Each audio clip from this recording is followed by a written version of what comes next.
Takže čo to je? Ja vás vítam ešte, ale ja toto video. Dobre.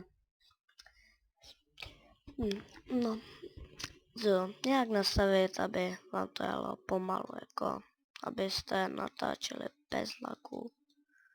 A no mají dobře, no. Takže zaškrtnete si toto. Pak dáte FPS, tady FPS si zaškrtnete. Teď, no toto nechte. 7, třeba 3. Už ne. No, tady jestli kde budete mít FPS, se schovám už. Ten movies, tady to tím FPS F1, to zapnete a F1 vypnete,